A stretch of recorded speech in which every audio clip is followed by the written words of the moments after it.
श्री स्वामी समर्थ सगळ्यांना. तर गुरुचरित्राचं पारायण मी घरीच बसवलेलं होतं. सकाळी सकाळी छान देवपूजा केली, गुरुचरित्र वाचून घेतलं. त्यानंतर केंद्रामध्ये गेले. तर आरतीसाठी मी आले होते इथे 10:30ची आरती झाली आणि स्वामींचं इथे छान दर्शन घेतलेलं होतं. आता आरती झाल्यानंतर मला तिथेच थांबायचं होतं, कारण की आज केंद्रामध्ये ना चंडी याग होता आणि तो करण्यासाठी मी तिथेच थांबले. बऱ्याचशा महिला ह्या आल्या होत्या यागासाठी. तर घरचं काम उरकून ह्या महिला आल्या होत्या. तुम्हाला खरंच सांगते, महिलामध्ये बरीचशी अशी ताकद आहे. स्वाहा स्वाहा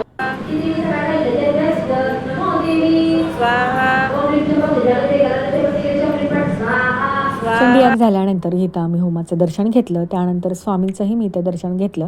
केंद्रामध्येच इथं ना 3:30 वाजलेले होते. आम्ही सकाळी आलो होतो लिटरली. केंद्रामध्ये ना ताक वाटप होतं. छान असं थंडगार ताक घेतलं आणि अशा पद्धतीने सप्ताह बसलेला आहे. अजूनही तुम्ही स्वामींच्या केंद्रात गेला नसेल तर नक्की जावा.